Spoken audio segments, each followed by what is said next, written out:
em um mundo de fantasia. Na verdade, é na internet. Em que os filmes são analisados. Também tem biografia, entrevista, debate, um monte de coisa, né? Sim, um podcast se destaca. Podcast Cinemação. Só no cinemação.com.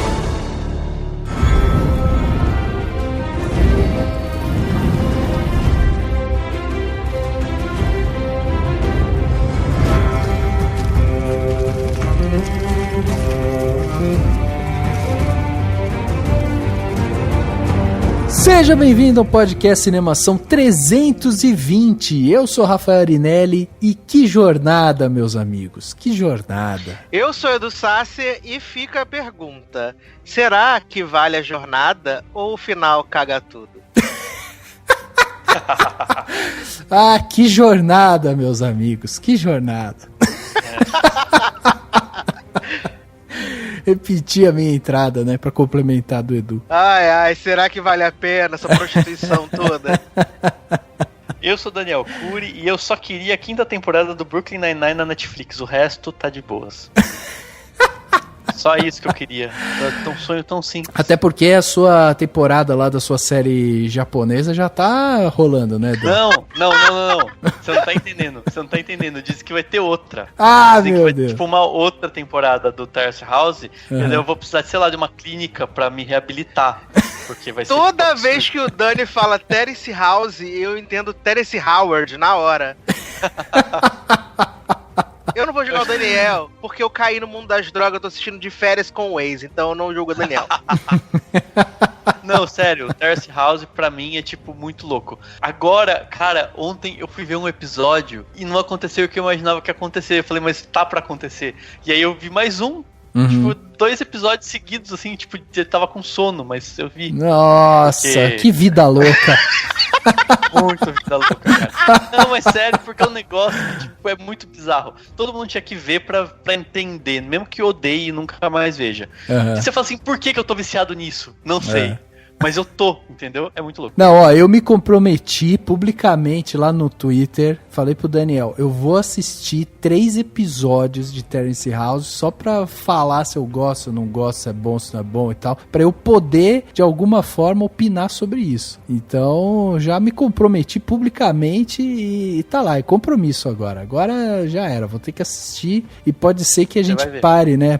Pare podcast e tal. Se vocês perceberem que ocorreu esse tipo de erro, vocês já sabem de quem é a culpa, né? Daniel me enfiou dentro do Terrace House. Porque é a vida como ela é, entendeu? É lento, é devagar, é muito legal. Mas enfim. Muito bem, meus amigos, estamos aqui neste podcast 320, né? Um podcast aí marcado justamente pelo final da série, né, de Game of Thrones. E a gente não podia ficar fora dessa discussão toda. Não exatamente sobre a qualidade do final da série, sobre se a série foi boa, se a série foi ruim e tal. Mas, na verdade, você aí que não viu a série, ou você que assistiu algumas partes, está atrasado e tal, fique despreocupado, porque hoje não vamos ter spoiler, hoje o papo vai ser um outro tipo de papo. Estamos aqui para tentar desconstruir um pouco Game of Thrones, para a gente tentar posicionar Game of Thrones nesse universo, né, do entretenimento, para a gente tentar de alguma forma entender o sucesso dele e o que isso impacta também, né, no nosso cotidiano, nas outras séries e tal. Vamos discutir um pouco o que permeia Game of Thrones, o que fez Game of Thrones ser o que ele é, né, dentro da cultura pop. E para bater esse papo, nada mais, nada menos, tínhamos que trazer aqui o rei das séries, né, Edu Sácer, lá do Logado, o cara que assiste 2 séries ao mesmo tempo, não é isso, Edu? Olha que dá pra fazer isso mesmo, hein, jovem? Você é o... Como chama aquele cara? Esqueci lá. O Rubens. O Rubens Evand Filho das séries. É só não falo tanta merda. As merdas são moderadas. Sim. Edu, diz pra gente aí, Logado tá lá no ar, a galera pode ir lá visitar você, ver você falar sobre séries, não é isso? Faz aí o convite pra quem quiser escutar mais de Edu e suas análises de séries. Exatamente, estamos lá no logado.com, todo domingo tem o Logado Cast. Né? Em alguma hora do dia ele sai, não tem horário, em algum momento ele brota. E estamos lá falando sobre séries. Toda semana, como a Netflix lança alguma coisa, a gente acaba falando sobre alguma coisa nova e sobre alguma coisa velha. A gente acompanhou aí todos esses episódios de Game of Thrones, né? A gente foi falando semana a semana sobre os episódios. Tem um episódio que eu fiquei bem pistola, dei uma xingada durante vários minutos seguidos, assim. Foi um momento de libertação, né? Em geral, somos todos do bem. E também temos a nossa versão alternativa, que é o Hit List Logado, que vai sair uma nova edição, vou dar spoiler pra vocês, sobre Beyoncé em breve. Então, fiquem atentos aí. Olha, que legal, vamos analisar a carreira de Beyoncé no Hit List. Né? E no Logado a gente tá aí semana a semana falando das novidades, falando sobre cultura pop em geral, xingando também, quando dá, né? É verdade, gente. É isso, né? Aqui vocês são centrados. Lá a gente junta um monte de maluco e aí fica um negócio meio descontrolado. Mas a gente promete que é todo mundo bem, todo mundo legal, limpinho. Né? Sensacional. O Edu tá com a gente aqui há muito tempo. Você que acompanha o podcast Cinemação, com certeza já viu o Edu por aqui. Então tem vários episódios que o Edu participou. E hoje, né, vamos bater esse papo então sobre Game of Thrones, né? E o que vem depois de Game of Thrones, como que Game of Thrones influencia aí essas séries. Vamos bater esse papo logo depois do quadro Repercussão. Confira o que rolou durante a semana. Eu começo. Agora no Repercussão.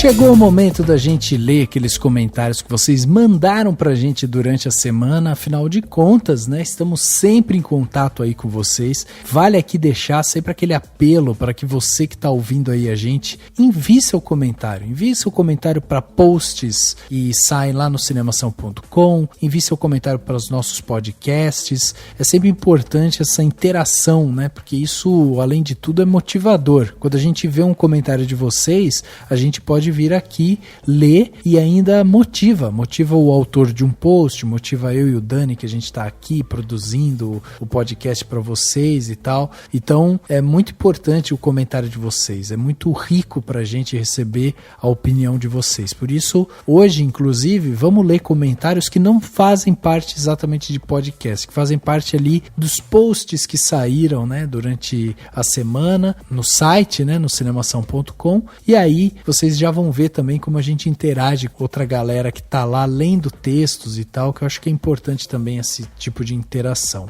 Então, se você tá aí ouvindo a gente, você quer mandar seu comentário sobre este podcast ou sobre até algum texto que você leu dentro do Cinemação, você quer mandar um texto maior pra gente, quer mandar um e-mail para falar sobre alguma coisa, envie seu e-mail para contato@cinemação.com, o e-mail oficial do Cinemação. Mandou sua mensagem para esse e-mail, vai chegar aqui pra gente e vamos ler aqui no nosso podcast. Você também pode ir lá, né, como eu já falei, acessa o cinemação.com, nosso site. Lá tem notícias com frequência, tem notícias, trailers, artigos, tem muita coisa interessante lá. A gente divulgou recentemente aí o novo, né, filme que vai sair aí, vai contar a vida do Ayrton Senna. A gente divulgou lá, já estamos falando um pouco sobre, especulando com quem é que pode ser os atores e tal. Nós também divulgamos recentemente os trailers individuais que saíram sobre os episódios novos que vão vir aí de Black Mirror e tantas outras coisas bacanas que tem lá no nosso site. Então vai lá, cinemação.com, lá tem todas as nossas redes sociais, tem tudo que você pode querer encontrar sobre o Cinemação, tá centralizado no nosso site, o cinemação.com. E melhor ainda é se você quiser ser um patrão ou uma patroa do Cinemação. A gente tem um grupo no Facebook, um grupo no WhatsApp, que a gente chama de Cinemação Premier. A gente dá prêmio todo ano para todo mundo que é patrão nosso, e a gente tem 3 possibilidades para você ser patrão, são 3 plataformas plataformas diferentes. Ah, mas quais plataformas são? É só ir lá em cinemação.com/contribua ou clicar no botão contribua lá no site do Cinemação que você vai poder escolher a melhor plataforma para você. E você pode contribuir com o Cinemação a partir de R$1 por mês. Ou seja, um valor que para você pode ser muito baixinho, pra gente pode ajudar muito, porque se todo mundo contribuir com R$1, a gente vai conseguir construir um podcast ainda melhor, fazer coisas ainda mais legais, investir ainda mais na qualidade do site e do podcast. Então, se você gosta do podcast, se você gosta de ouvir a gente, faz uma forcinha, vai lá, vira um patrão ou uma patroa do Cinemação, que vai ser muito legal, a gente vai bater muito papo no WhatsApp e a gente ainda vai construir um podcast ainda melhor. Seja um patrão ou uma patroa do Cinemação. E chegando aqui na parte onde as pessoas saíram dos seus armários e mandaram seus comentários aqui pra gente, temos comentários, como eu falei, né, de posts que saíram lá no nosso site, no cinemação.com. Por exemplo, eu tenho um post muito famoso que o Dani escreveu há muito tempo atrás, que é o 21 filmes sobre o fim do mundo. Você lembra desse post, Dan? Sim. Não usei estratégia de SEO, mas ela funcionou. Pois é. Você não estava prevendo nada lá, né? Era só realmente uma lista de filmes e pronto, né? Sim, era uma lista de filmes porque tinha alguma data que estavam falando que ia ser o fim do mundo. Pois é. Nem lembro que data que era, porque teve várias. Pois é, e aí a gente recebeu recentemente aí um comentário do Marcelino Pachunski, e ele escreveu o seguinte: eu assisti um filme nos anos 70, mas não lembro o nome, mas parece ser baseado em uma lenda de povos do Ártico. Uma bruxa sequestra uma moça, seu noivo vai resgatá-la e a bruxa, por vingança, rouba o sol e a terra começa a congelar. Não tenho como contar a trama toda, mas é um filmão, estilo C.S. Lewis e Tolkien. Se alguém mais conhece, poderia me informar o nome do filme? Olha aí, é um apelo que o Marcelino tá fazendo. Eu realmente não sei que filme é esse. Filme que se passa no Ártico. Isso é muito louco. Eu pesquisei, também não achei. Mas lembrando, é um filme dos anos 70. Ou seja, é um filme difícil talvez de achar. Devia passar na TV na época. E fica aqui o pedido pra todo mundo que tá ouvindo, né? Se você, por acaso, lembrar, ou souber uma forma de pesquisar, descobrir qual o título de um filme com essa história, vai lá no post 21 filmes sobre o fim do mundo e comenta pra responder pro Marcelino. Pois é, ou manda por e-mail aqui pra gente, pô, de repente é um filme tão sensacional que a gente não conhece, vai que vira um episódio de podcast, olha aí. Exatamente, manda pra gente. E eu tenho um comentário da Kátia Barga, que é o quê? Patroa ou madrinha nossa, né? E ela comentou no Reflexões sobre o teaser de Star Wars The Rise of Skywalker. Expectativas! Saiu o teaser aí, cheio de expectativas. E ela colocou assim, ó: eu amei esse teaser e trouxe de volta o hype. Adoro a maneira como o JJ consegue manter o interesse e os mistérios. Bom, mas ele prometeu respostas dessa vez. Ah, eu achei que era a Leia segurando a medalha. Vi vários comentaristas dizendo o mesmo, mas a mão parece muito velha mesmo, ou seja, não deve ser a Leia. Então, vamos ver o que nos aguarda em Star Wars The Rise of Skywalker. Teve o trailer, o teaser, né? Não é nem o trailer, um teaser publicado, e ela já comentou com a animação, com o hype e tudo mais. Isso é engraçado, né? Que todas as vezes que a gente coloca algum tipo de trailer e tal de filmes assim, nossa, a galera já vai lá direto ver, comentar, não sei o que, porque, meu, o hype é muito grande, né? Sim. Incrível.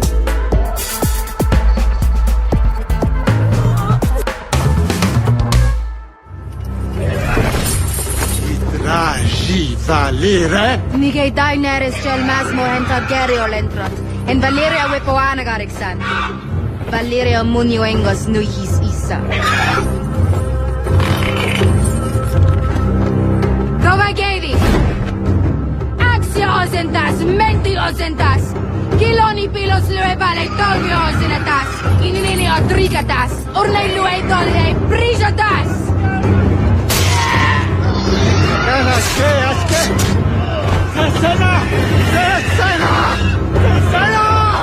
Dracarys.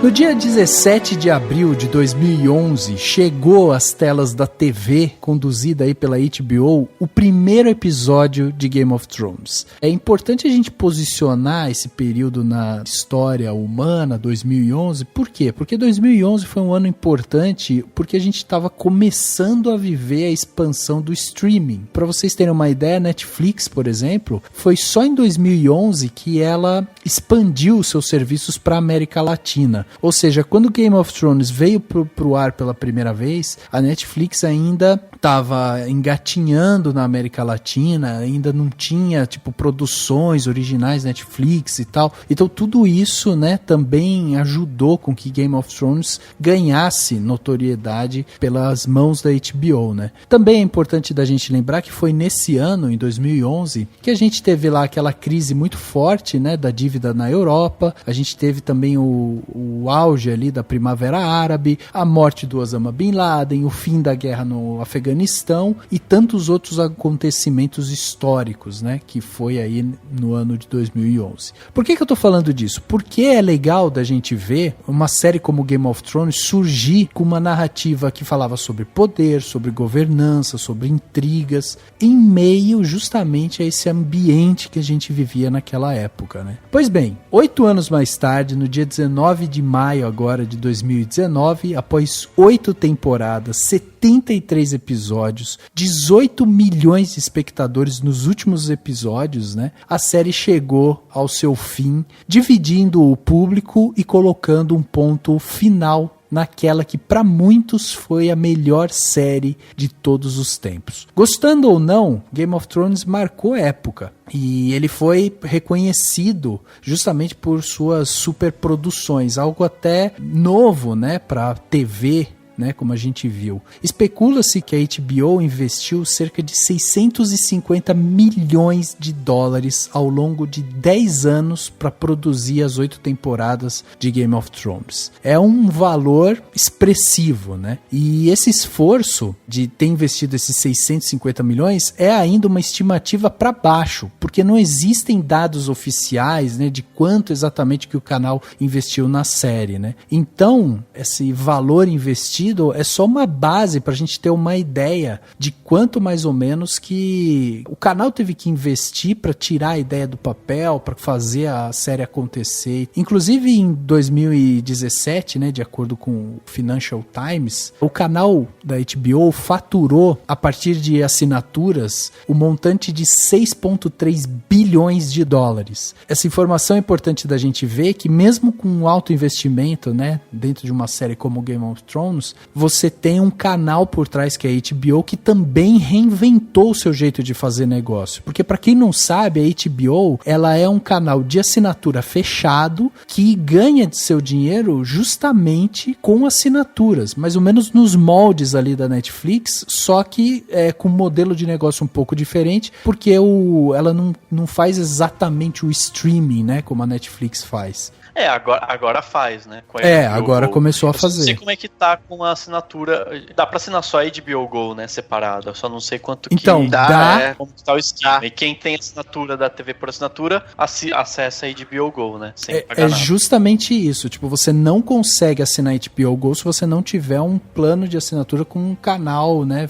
Pacote net e outros, né? Então você precisa ter. Esse que é a grande diferença. Você não consegue instalar, por exemplo, o HBO Go na sua TV, como a Netflix faz, né? Então, assim, interessante da gente ver justamente como que a série, ela ganhou volume, né, com o passar do tempo. Mas só pra vocês terem uma ideia também, nessa última temporada de Game of Thrones, que foi a mais curta, aliás, né, porque tivemos só 6 episódios, foram gastos mais ou menos 15 milhões de dólares por episódio. Então a gente está falando realmente de uma produção gigantesca, com muitos efeitos e tal. E não é à toa que a HBO já fala em desenvolver séries derivadas. Afinal de contas, né, com o perdão do trocadilho tosco, nós estamos falando do dragão de ovos dourados do canal, né?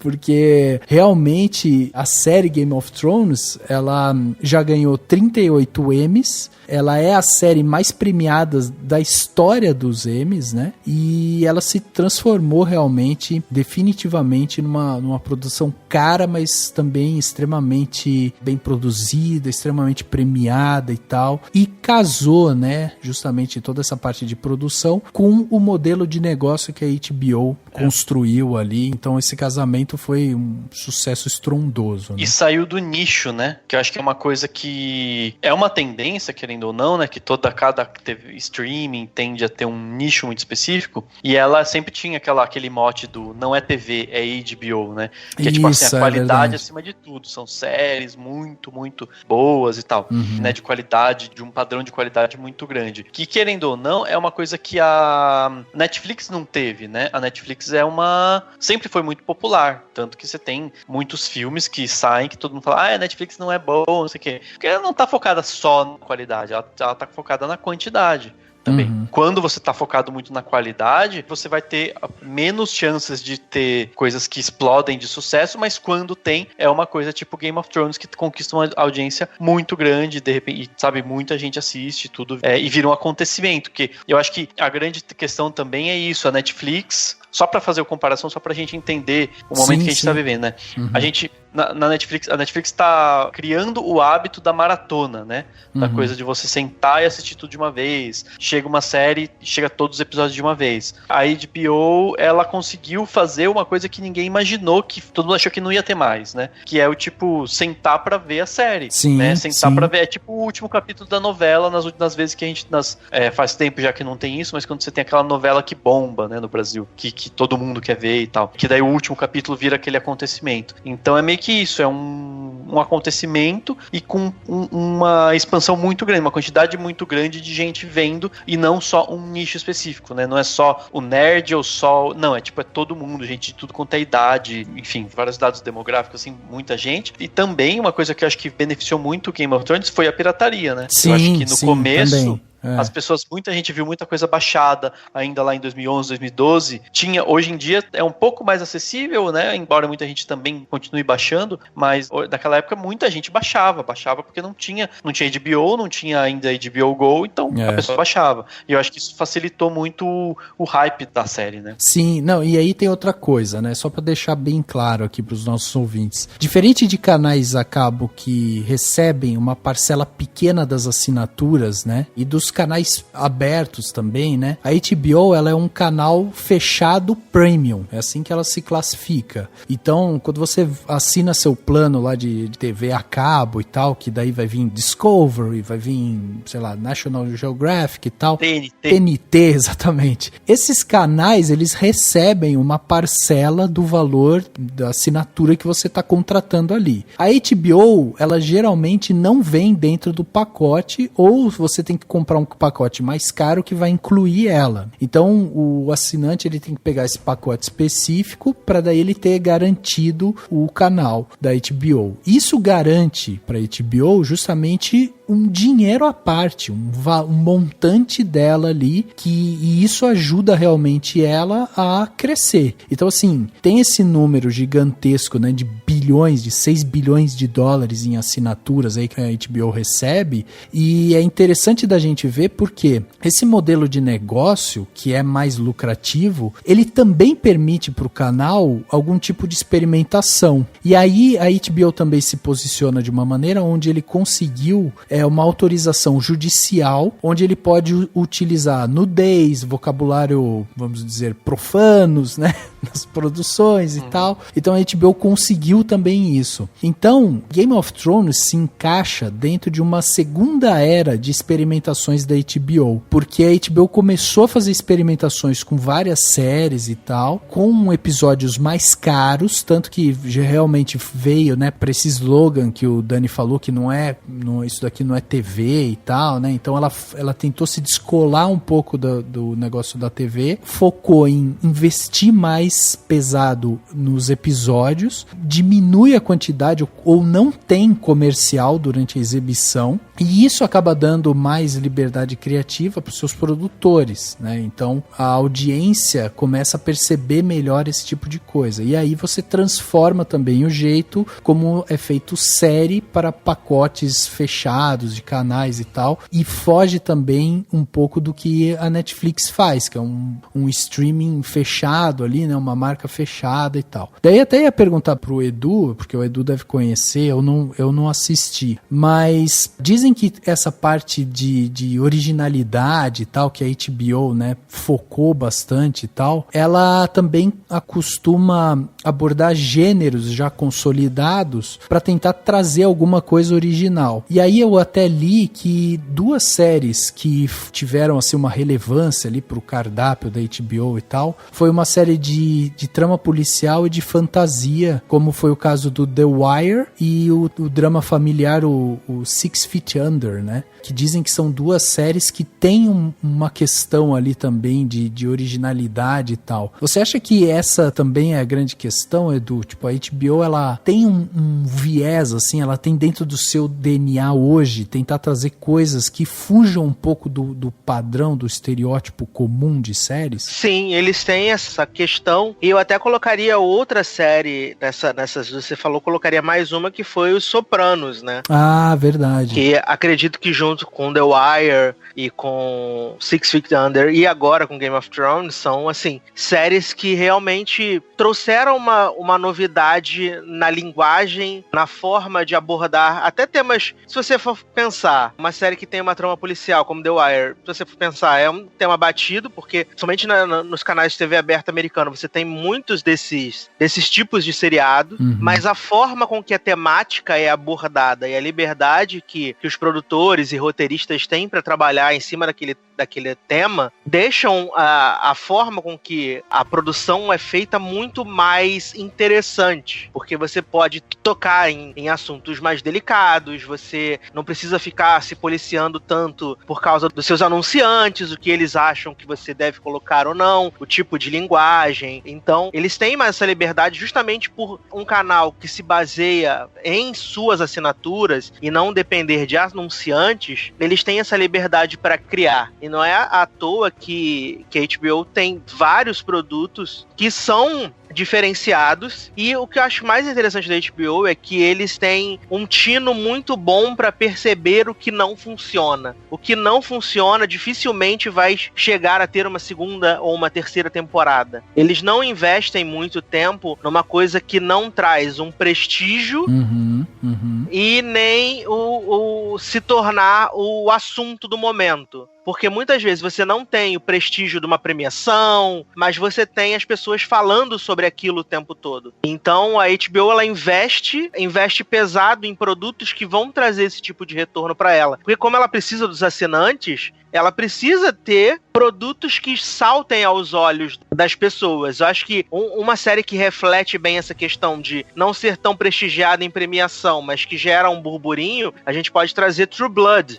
Verdade. Que teve 7 temporadas. Não era uma série de premiações, assim, na primeira e na segunda temporada eu lembro que ela foi indicada a algumas coisas, a Anna Paquin também, mas não era uma série de premiações, mas era uma série que estava sempre sendo muito comentada, pro bem ou pro mal. Ela estava sempre nos assuntos. Então, para a HBO era interessante manter essa conversa e manter esse produto no ar. Né? Aí você já tem umas outras séries, por exemplo, como Enlightened, que é uma série muito pequena, que era protagonizada pela Laura Dern, que ela teve uma primeira temporada em que ela foi super comentada, teve indicação à premiação, mas foi só isso. E aí ela simplesmente desapareceu, e a HBO até deu assim, vamos fazer mais uma segunda temporada para ver se continua a pelo menos aparecer nas premiações, e como ela não figurou, eles cortaram. Então eles têm essa coisa de cortar o que não dá resultado. Você não vai ver uma série na HBO que dura muitas temporadas, sendo que ela não tem nem relevância para premiação e nem relevância junto ao público. Uma série que me chama muito a atenção também da HBO, pensando justamente nisso que você tá falando, é justamente o True Detective, né? Que na primeira temporada teve o Matthew McConaughey, daí depois na segunda trouxe o Colin Farrell, aí agora tá trazendo o Mahershala Ali. Então, assim, parece realmente que eles estão o tempo todo mirando e tentando pegar atores, diretores, histórias e tal, que tenham também uma popularidade grande, né, com o público, assim. Sim, e assim, acaba que às vezes esse tipo de coisa sai pela culatra. True Detective é um grande exemplo disso.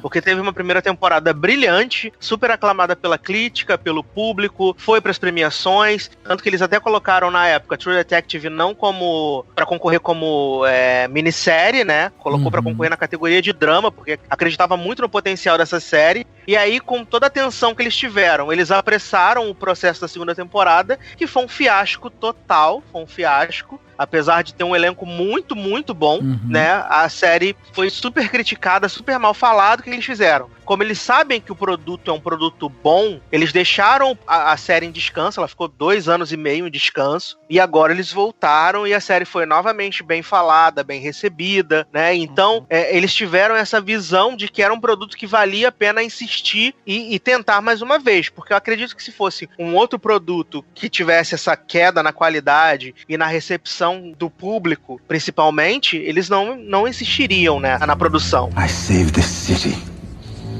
and all your worthless lives. I should have let Stannis kill you all. Tyrion!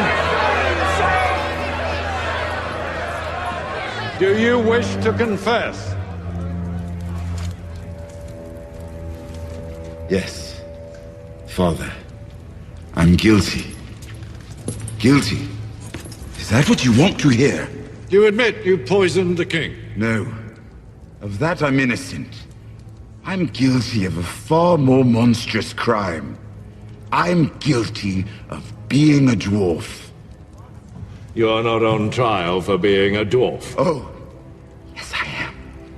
I've been on trial for that my entire life.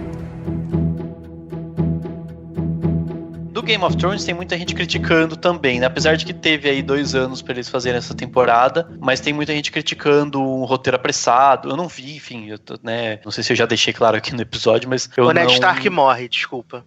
Não, então, isso eu sei. Aliás, isso eu sei porque eu li no livro, tá bom? Então, só pra dizer, antes da série existir. Olha, que tapa na cara, hein? Mas assim, não, mas brincadeiras à parte, assim, o que eu acho? Tem muita gente criticando isso, que a série foi meio que ficou apressada, daí talvez o roteiro não tenha ficado tão bom, ou pelo menos tentaram colocar muita coisa de uma vez, tipo aquela vez que, né, tipo, quando aceleram mesmo, né, muito acontecimento de uma vez, etc. E a gente tem, por exemplo, é da HBO, né, o Big Little Lies, né? Eu tô sim.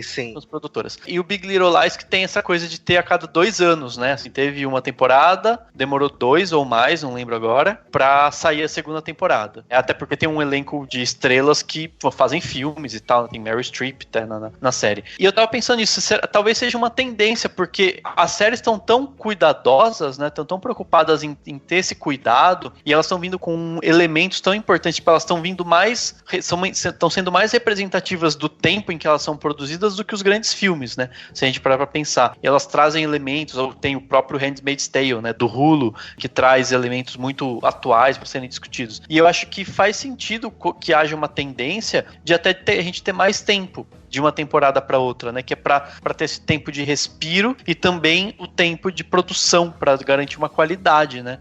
Geralmente a gente tem muito isso nas séries britânicas, né? Que são temporadas ultra reduzidas e às vezes um espaço de um ano e meio, 2 anos entre as temporadas. Eles têm feito isso com Westworld, né? Que vai pra 3ª temporada só em 2020, sendo que finalizou em 2018, né? Eles têm dado esse espaço para que as pessoas possam trabalhar e construir, apesar da 2ª temporada de Westworld ter sido uma bosta, mas eles dão essa coisa para tentar, né, trabalhar e fazer a produção o melhor possível. Eu acho que isso pode ser realmente, como você falou, uma tendência pro futuro, você dá um respiro maior pro produto. Se você acredita naquele produto, claro. Porque eu acho que, por exemplo, você hoje tem na HBO umas séries menores, por exemplo, uma série que pouquíssima gente ouviu falar dela no ano passado e pouquíssimas pessoas assistiram, que foi Succession, que é uma série protagonizada pelo Brian Cox, que, assim, ela estreou super, assim, no meio do ano, assim, depois de grandes eventos, né, BLL e coisas do tal. E, assim, é uma série que eu assisti que ela super funcionou pra mim. Ela até teve umas indicações ao Emmy e ao Globo de Ouro, né, mas ela não foi uma série que falou muito. Mas por ela ser uma série, mais um drama familiar, uma escala bem menor, eu acredito que ela pode ser aquela série que é feita na escadinha, tipo, acabou, já pode começar a produzir a próxima temporada, Sim. E assim, porque não requer muita coisa. Porque se você for parar pra pensar, o Westworld tá sendo considerado aí o sucessor de Game of Thrones, né? Sempre foi considerado uma série que iria vir justamente pra tentar ocupar esse vácuo que Game of Thrones ia deixar. E aí você percebe, desde o primeiro episódio, o alto investimento que a HBO tem feito por episódio. E eu acho que isso também é uma coisa que Game of Thrones vai ficar marcado na história da cultura pop, na história da produção de séries e tal, por ter sido talvez aí a primeira série com esse volume de dinheiro por episódio, né, na sua produção. Porque depois que você assiste Game of Thrones, você vai assistir, por exemplo, Vikings, que é uma série do History, né? Vikings parece que os caras estão é quase um negócio teatral, entendeu? Tipo, os barquinhos são pequenos, né, e tal, tipo, é outra coisa, uma pegada mais real, é uma outra coisa, diferente, entendeu? Até porque era, né, se a gente for... Exatamente, pega um barco viking real, mantido, assim, mas você fala, nossa, um barquinho, uma jangadinha. Pois é. Sim, e até aquela questão, tipo, a gente tá preso na grandiosidade das últimas temporadas de Game of Thrones, mas se a gente volta lá pra primeira temporada, aonde era uma incógnita, né, a HBO trabalhar com alguma coisa voltada pra fantasia, é muito, muito, muito diferente o valor de produção da série na primeira temporada. Sim. É caprichada, é bem feita, mas o investimento é muito menor. Conforme a série foi ganhando corpo, ganhando fãs, porque eu mesmo sou um fã tardio de Game of Thrones, né, eu comecei a assistir ela regularmente na terceira temporada, porque eu assisti o piloto de Game of Thrones 6 vezes até terminar ele. Eu assisti 6 vezes, porque eu não conseguia, porque eu não sou um grande apreciador do gênero fantasia, né? Eu tenho problema pra seguir. E o piloto de Game of Thrones era um piloto muito, muito tranquilo, muito versado, muito naquela coisa da proposta de ser Game of Thrones, né? Que é uma coisa mais política, uma coisa mais de intriga, de ação nos bastidores, não esse samba do crioulo doido que a gente viu agora, mas é bem mais voltada pra isso. E nas primeiras temporadas, a gente vê que o investimento da série não estava tão focado em grandes locações, em efeitos, era uma coisa mais minimalista, uma coisa menor, né? Exato. E aí, com o tempo, com o prestígio, com tudo que ela se tornou, fazia muito sentido a HBO cada vez investir mais no conteúdo. Assim, acho que diferente de Game of Thrones, o Westworld, como vocês falaram, tipo, já começou com o status de superprodução. Sabe, já era aquela série que, assim, eles investiram muito dinheiro pra, tipo, já partir como um grande trunfo pra ser aquela série que talvez fosse substituir Game of Thrones, porque nunca será, essa é a verdade, né? Sim, eu acho que o nicho é muito diferente, a linguagem é diferente, então é muito difícil a gente tentar dizer, porque acaba que sempre tem essas coisas, né? Quando Lost acabou em 2010, sempre era, qual vai ser a próxima Lost? É Flash Forward. Qual é a próxima Lost? É The Event. E assim vai, até procurar alguém que estabeleça aquele lugar ali, sabe? Eu acho que o Westworld, ela tem um outro caminho a ser trilhado, diferente de Game of Thrones. Eu acho que é interessante isso, tipo, nunca vai ter a próxima, né? Por exemplo, eu tava anotando isso de, tipo, grandes séries que mudaram, né? Sacudiram o mercado e tal. Depois de Lost, claro, teve muitas outras, mas acho que a principal seria Breaking Bad. Sim. E não tem nada a ver com Lost, entendeu? Tipo, Exato. É outra coisa, outro propósito, outra história, outra coisa. E eu tava pensando em duas coisas que eu acho que casam com as tendências e com coisas que a gente tá vendo hoje, que eu anotei até aqui que seria assim, primeiro, que é uma mudança no modelo de negócios, né? Tipo, antigamente você tinha temporada, se a temporada não fazia sucesso, cancelava. Temporada, cada temporada você renovava ou não, porque a emissora tinha que ter audiência pra vender, né, a propaganda e tal. Então esse modelo funcionava até mesmo quando começou a ver essa quebra aos poucos. E ao mesmo tempo, eu acho que tem uma coisa que é tipo, uma espécie de estrutura, uma pujança da empresa, seja do streaming, do canal de TV, para aguentar uma série ter a audiência e se transformar num sucesso. Porque, por exemplo, Game of Thrones começou barato, mas também não começou com tanto sucesso assim.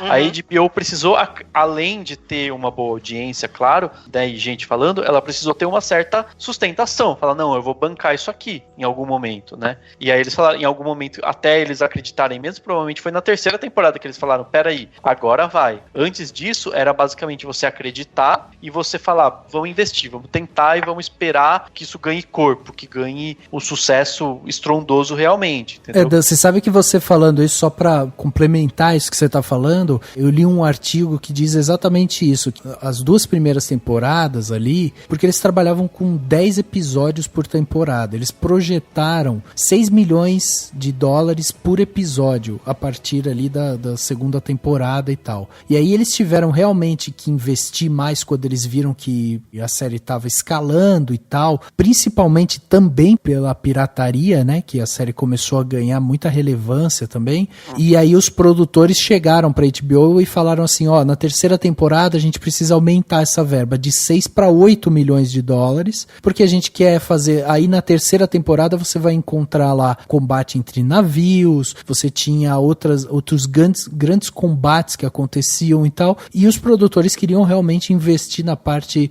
de efeitos, eles queriam dar mais volume, né, pra série. E a HBO prontamente aceitou e inclusive transferiu esse montante para as temporadas seguintes. Então assim, não foi só uma injeção para uma temporada, sabe? Foi uma injeção na série como um todo, entendeu? Foi acreditar e confiar que ela ia se bancar. Mas eu tô falando isso porque assim, se a gente parar pra pensar, o Breaking Bad, por exemplo, claro, é muito mais barata, é uma série mais barata, mas ao mesmo assim, ela era nichada, né? Ela era muito específica para um público muito específico lá na AMC, até chegar na Netflix. Até a Netflix comprar. Ela só foi bombar em audiência quando a Netflix começou a exibir as primeiras temporadas, não lembro agora exatamente a ordem, aí começou a meio que valer a pena pra AMC, entendeu? E a AMC provavelmente tava com o suporte de uma emissora que tem, a AMC tem o The Walking Dead, né, tem outras séries que às vezes são até, enfim, mais lucrativas e tal, e aí isso deu suporte pro Breaking Bad, entendeu? Então é isso que eu tô falando, se você pegar essas grandes séries, elas têm que ter uma balança entre o quanto a gente vale a pena sem investir, até conseguir audiência, em que momento eu falo, não, aqui eu preciso de audiência, tanto que a gente viu, há um tempo atrás a gente gravou do Sense8 quando o Sense8 foi cancelado. Todo mundo falou, nossa, mas como que o Sense8 foi cancelado? A Netflix provavelmente olhou e falou, gente, a balança não tá pendendo, porque não vale a pena investir tanto assim se tem tão pouca audiência, né? Em algum momento ela chegou a essa conclusão. A mesma coisa com essa, apesar de eu achar bobagem, porque é bem mais barata a produção, One Day at a Time, que também eu acho que é uma coisa que teve audiência mais baixa, enfim, a Netflix provavelmente viu que não valia a pena, entendeu? Absurdo, Netflix, ditadora! Morte a Netflix, ferro! Ela tá, é uma coisa que assusta as pessoas, porque eu acho que é isso, as pessoas olham e falam, poxa, isso é coisa de TV, de emissora de TV antiga, que fazia isso, não deu audiência, cancelou. Mas como que a Netflix, que tem toda essa grana, não sei o quê, mas provavelmente é um balanço no sentido de, as pessoas estão vendo, valorizando, e a gente tá ganhando novas assinaturas. Exatamente, era isso que eu ia falar. Esse modelo novo da HBO, esse modelo da Netflix hoje em dia se baseia muito em quantas assinaturas no final do mês os caras vão ter, né? Porque você vê, se a gente pegar Game of Thrones estima-se por baixo, né, como eu falei aqui, que a série toda deve ter custado aí em torno dos seus 650 milhões de dólares. A série inteira, 8 temporadas e tal, 73 episódios e tal, por baixo esse valor. Custou uma Liga da Justiça, né? Uma Liga da Justiça, Provavelmente mais do que isso. Só que assim, a HBO também anunciou, né, que em termos de assinatura e tal, ela tava faturando 6 bilhões de dólares. Tipo, eles não estão tirando 10% do valor ali pra investir numa série como Game of Thrones, entendeu? E quanto será que de assinantes o Game of Thrones trouxe pra HBO, né, com esse valor? Agora vai acabar essa tetinha, né?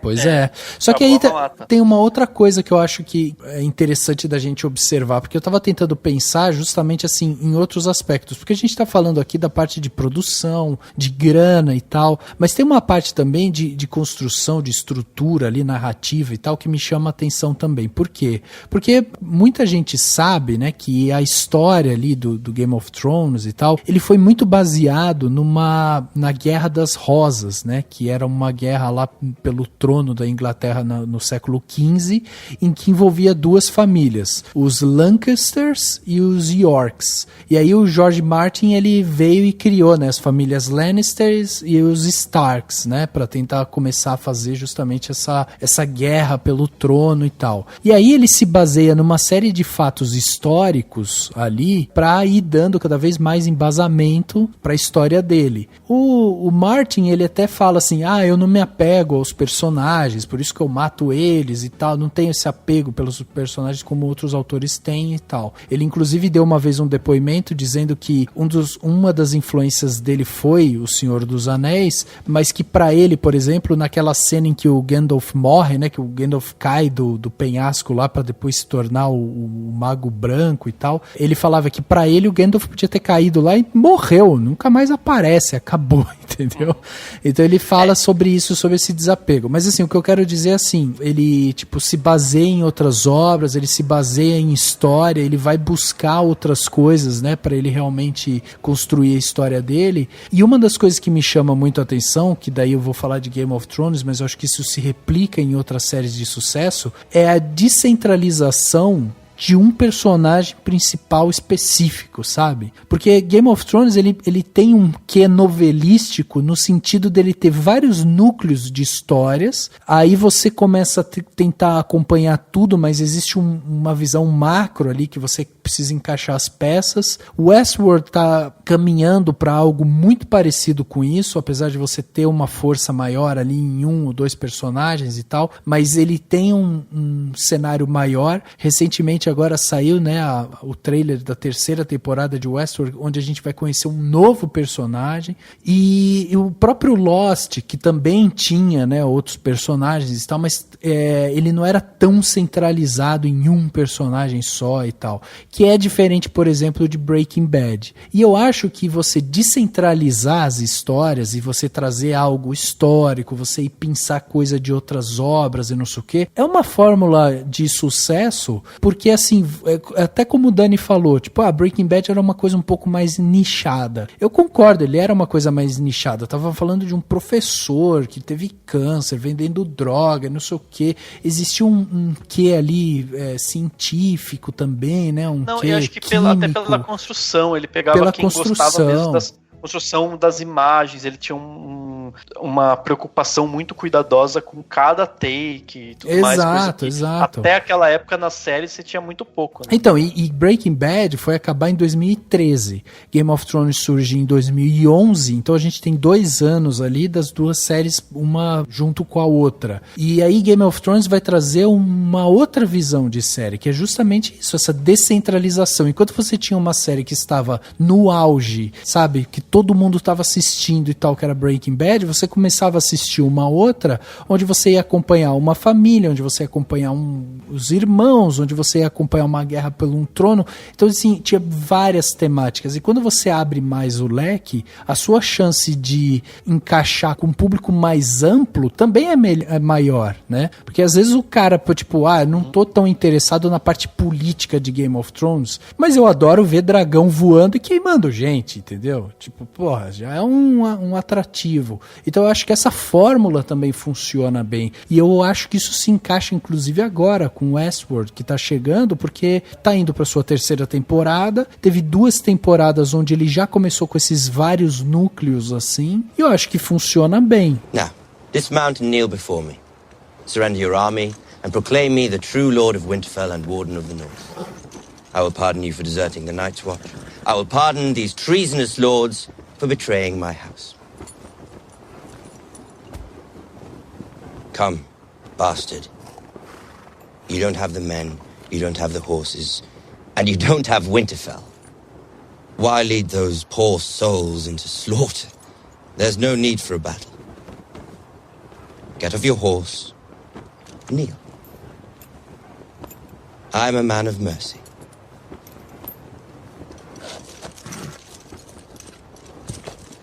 You're right. There's no need for a battle. Thousands of men don't need to die. Only one of us. Let's end this the old way. You against me.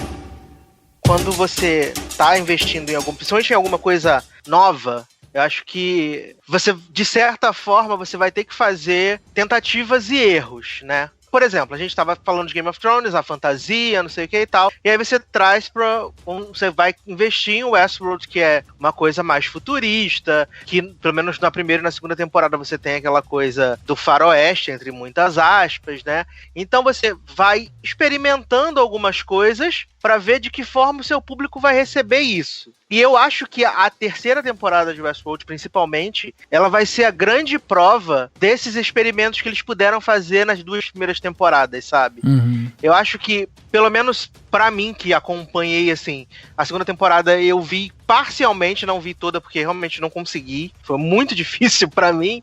Uhum. Mas, assim, eu tive uma visão geral de tudo que estava acontecendo e assistindo o promo que saiu no final de Game of Thrones, o promo, assim, eu confesso que eu fiquei super tentado a assistir, porque fugiu da dinâmica que a gente estava mais acostumado, que era o parque, os bonecos revivendo aquelas experiências, a busca por sair do labirinto, adquirir consciência e tal, não sei o quê. E talvez essa nova dinâmica possa ser o resultado de alguns experimentos que foram feitos, principalmente na segunda temporada, sabe? Porque eles tiveram tempo de pensar, tal elemento funciona bem, ou tal elemento o público já não aceita tão bem, então a gente vai tirar um pouquinho disso aqui, colocar um pouquinho disso aqui, e aí trabalhar através disso para entregar uma temporada mais redonda, entre aspas, porque eu também acho que quando um criador, um produtor, um roteirista fica muito preso no que a audiência só quer receber, também é um problema. A gente viu isso, principalmente na 7ª e na 8ª temporada de Game of Thrones, que eles foram tentar atender, assim, os chamados, né, da galera, principalmente na internet, e não deu muito certo, sabe? Eu acho que, apesar de você estar sempre receptivo ao que o seu público está te sinalizando, você não pode abrir mão do conteúdo que você está produzindo, fazendo, criando, só para poder atender essa demanda popular.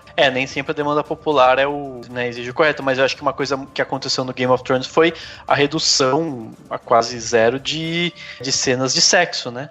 Nudez. Cadê minha putaria, Brasil? Então. Por isso que eu parei de ver, brincadeira. Mas é ele verdade. Ele parou de ver e mergulhou no Terrace House, agora me preocupei. Que não tem nada, tem zero putaria. Socorro. Mas eu acho que é muito isso mesmo, tipo, deles é um elemento interessante, eles foram retirando porque viram que as pessoas estavam mais ligadas na fantasia, estavam mais ligadas, e é muito louco porque a série, ela é muito fantasia, as intrigas palacianas, etc, mas um sentimento que eu tive, e daí se alguém que tá ouvindo esse podcast, né, que lê os livros, quiser me rebater e tal, fique à vontade, mas o sentimento que eu tive nos livros é que eles vão pegando um ar de terror, eles têm um ar de horror, sabe? De muito mistério, de uma coisa meio Edgar Allan Poe, sabe? Dava medo, às vezes, de ler o livro. Eu pela percepção que eu tenho 2 amigos que leram os 5 livros até então, algumas vezes. E eu acho que a percepção nos livros tem essa coisa meio aterrorizante, mas ela também é uma coisa mais fantástica. Apesar de na série você ter toques de fantasia, a série ela é menos fantasiosa do que o livro. O livro trabalha mais essa questão da fantasia, dos elementos místicos, tanto que uma coisa que tipo, muita gente aguardava assim, ali na 3ª e na 4ª temporada, somente depois do Casamento Vermelho, é que a gente tivesse a Lady Stoneheart, e eles decidiram não trabalhar por esse lado da série, né? O pessoal também ficava muito se prendendo na questão da profecia da Azor Ahai, que também é uma coisa que eles não trabalharam na série. Então acho que nos livros tem essa coisa do terror, sim, mas muito mais fantasiosa, né? Muito mais elementos de fantasia ali dentro. Sei lá, pelo menos a sensação lá dos White Walkers seria deles bem mais aterrorizantes, pelo menos, assim, não, é que faz tempo que eu li, mas pelo menos a impressão que eu tinha era de que eles eram muito mais semelhantes aos zumbis mesmo, né? Mas a série, ela sempre dava essa sensação de quão perigoso os White Walkers eram. E quão danoso poderia ser pros vivos a presença deles ali, sabe? Eles construíram isso muito bem ao longo dos anos. Só que depois que eles ficaram sem o material original, que eles foram só guiando pela escrita no guardanapo do George Martin... Então o negócio ficou mais complicado até chegar a essa palhaçada que foi a Batalha de Westeros na temporada, sabe? Mesmo não tendo visto, eu fiquei associando muito aos animes, assim, quem já acompanhou anime, tipo, era assim, né? Chegava no 2 anos de mangá, saía um por mês, um mangá de, sei lá, pequenininho, assim, por mês. Aí eles lançavam um anime, aí dava 2 temporadas, acabou e igualou. Daí eles continuavam o anime e ficava uma bosta. A maioria dos animes que tiveram esse tipo de construção ficava uma bosta, e aí o autor do mangá falava, foda-se, eu tô fazendo o meu tempo aqui. Os mangás, então é meio que isso, né? Só que numa potência muito maior, porque você está lidando com audiências maiores e grana maior, e um livro, né, muito mais... É porque, com certeza, quando a galera da HBO comprou os direitos do Martin, eles devem pensar assim, esse velho filho da puta, até a gente acabar essa série, ele vai terminar de escrever os livros. Só que o velho foi pro cinema assistir Capitã Marvel, foi pro cinema assistir Vingadores, ficava fazendo resenha em blog, escreveu 432 livros, produziu 70 séries ruins e não escreveu a porcaria dos livros, sabe? Ele teve uma vida pra escrever esses livros, porque a série estreou em 2011, mas devia estar em produção, sei lá, desde o finalzinho de 2009, começo de 2010. Então esse contrato já devia estar assinado pelo menos ali em 2008, 2009, que... Esses livros de Game of Thrones são livros velhos, né? Ele já começou a escrever, sei lá, em 1940, que ele começou a escrever esses livros, quando ele ainda era jovem. E, se eu não me engano, o último que saiu foi o 5º, que já saiu quando a série tava rolando. Mas o pessoal achou que ele ia conseguir, pelo menos, finalizar. E aí, o cara não entregou. E aí ele falou assim, olha, acontece isso aqui, tá bom? E tenta aí. Tanto que muita gente fala assim, porque o Martin tava esperando acabar a série pra ele poder fazer tudo diferente nos livros. E ele já mandou avisar que nos livros não é muito diferente do que aconteceu na televisão. Sim. É só porque ele vai ter 3.000 páginas pra poder dizer lá os motivos até chegar àquele ponto final. Não vai ser essa coisa maluca que os caras decidiram fazer 2 temporadas super curtas e esquecer tudo que já foi feito pra trás, sabe? Porque assim, até pelo menos o episódio 4 dessa temporada, eu super tava defendendo Game of Thrones. Falei, não, gente, vamos lá, calma, vai dar, é isso aí. Aí quando eles resolveram partir pra loucura, eu falei, não tem mais como defender. Não tem mais como defender. Mas, e você sabe um negócio que eu acho que faz muito sentido? Quando eu percebi isso lendo os livros, eu falava assim, gente, ele é muito realista, no sentido de que na vida real é assim, né? Tipo, tem uma pessoa maravilhosa, ela vai pra guerra, morre, pronto, acabou, entendeu? Continua com outro. Então é muito isso, é diferente daquela expectativa que você tem com romances, de que o protagonista vai ser o protagonista até o final, porque sim, né? Porque se ele é o protagonista, ele não pode morrer. Então tem muito disso. E eu acho que é muito isso, porque, por exemplo, mesmo não tendo acompanhado essas últimas temporadas da série, obviamente que eu vi todos os spoilers do mundo nas redes sociais, e aí eu vi alguém falando assim, por que o Jon Snow era isso? Por que o fulano era aquilo? Pra não dar em nada. E aí falaram, mas a vida é assim, né? Na vida real, a gente, tipo, você descobre uma coisa sobre você e foda-se, isso não serve pra nada, sua vida continua. Na vida real, uma pessoa tava construindo uma vida maravilhosa, de repente ela tropeça, cai, bate a cabeça, morre e acabou. Entendeu? Então, e é legal porque assim, nos livros isso realmente faz sentido.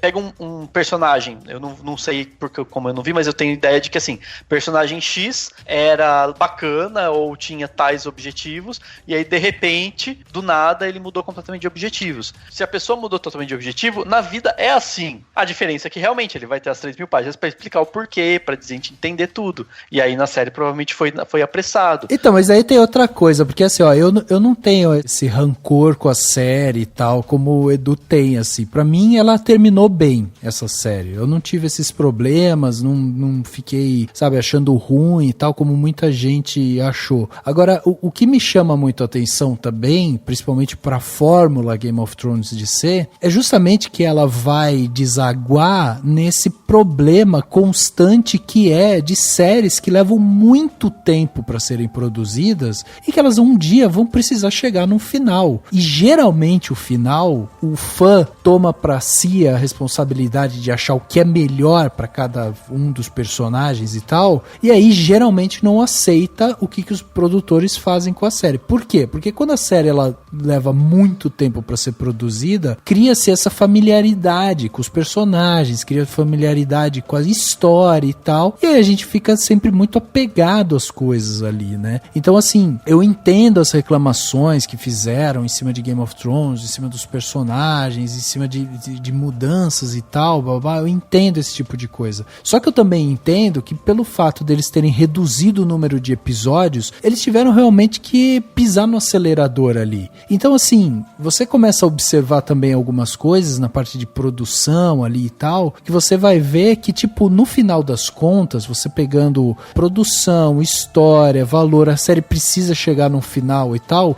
eu achei que o resultado foi super ok, assim, super aceitável, entendeu? E eu também acho que ele incita realmente essa discussão, porque assim, quando você cai nas redes sociais, e talvez Game of Thrones seja também muito lembrado por isso, porque quando a gente fala de Lost, por exemplo, Lost não tinha o poder das redes sociais como Game of Thrones teve do seu lado agora, né? Vocês veem, o Robert Pattinson, ele foi anunciado aí o próximo Batman. Hoje a DC já veio falar que, opa, não é bem assim. Não é bem assim, né? Pois é, então você percebe, tipo, a pancada que é as redes sociais, porque isso assim... é a forma de governar também, né? Vai ser...